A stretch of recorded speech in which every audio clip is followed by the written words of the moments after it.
Hi, and welcome back to Pittman's Pumpkin Patch, Pittman's Garden Patch.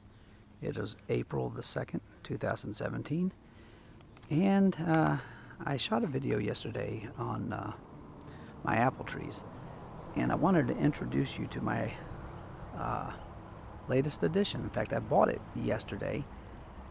This is a Granny Smith apple tree, and I'm not too fond of them as far as the taste because they're too tart for my liking, but other people in my family like them. I had a choice between that and a Red Delicious, but a lot of people say the Red Delicious doesn't taste very good, and I have to admit, you go to the grocery store and you get one of those Red Delicious apples, they do not taste all that good. But maybe, if you grow them on your own and you pick them at the optimal ripeness, then maybe they do taste a little bit better. Most things that you grow in your garden will taste better and will be more nutritious. But I figured, I'll go with the Granny Smith. At least we can make apple pies out of them. I do love those. So anyways, one of my other considerations was trying to once again to find a apple tree that's blooming about the same time as my Honeycrisp. Now, I showed you the flowers yesterday in the video of the Honeycrisp apple tree, and so that I went and looked, and I think the Red Delicious apple tree may have been a better choice to pick as far as being the number of blooms and when they were about to bloom versus my Honeycrisp is, I think, a little bit closer in the timing than this Granny Applesmith tree. But these are going to be pretty close, and I'm hoping they'll both stay open long enough for cross-pollination so I can get better harvests. But anyways, just kind of showing you. Here are some of the flowers on the Granny Smith, the petals inside that are still waiting to bloom.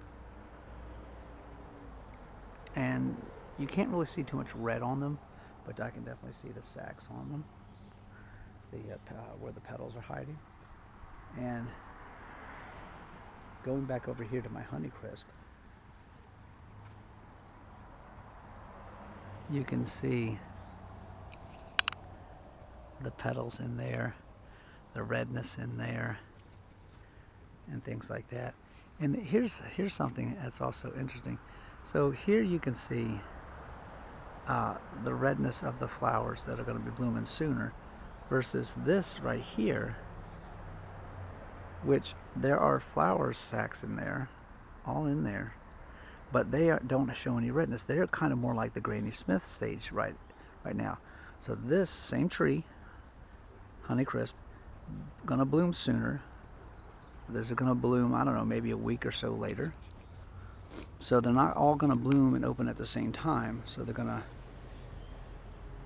that gives a wider availability of pollen for cross-pollination. So we'll see what happens. I may go back out and get that Red Delicious. I don't know, it's tempting. We'll see.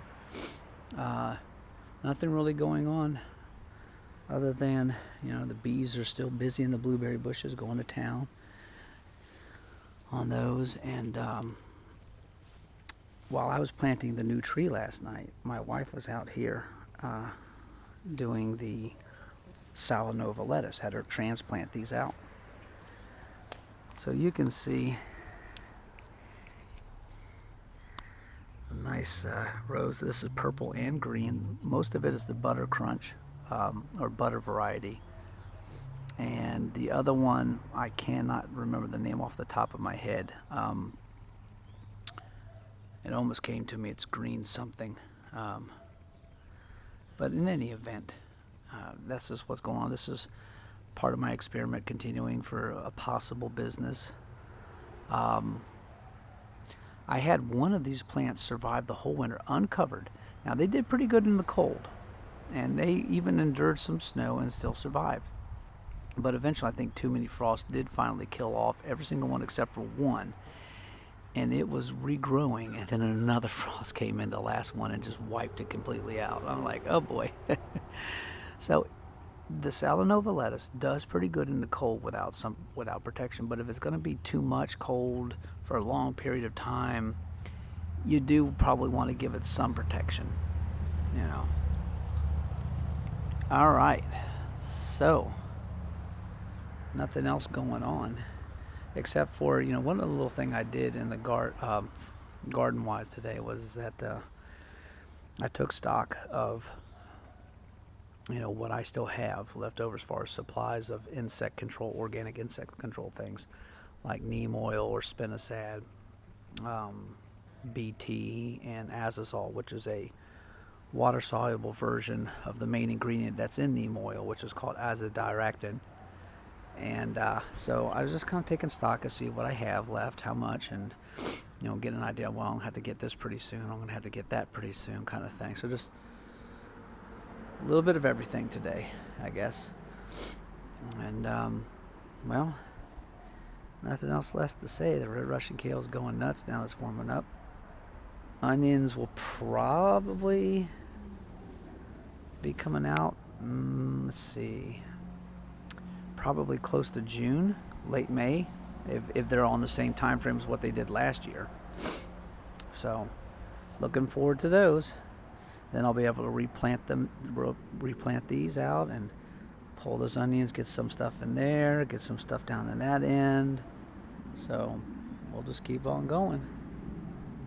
All right, from Pittman's Pumpkin Patch, Pittman's Garden Patch. Thanks for tuning in. Bye.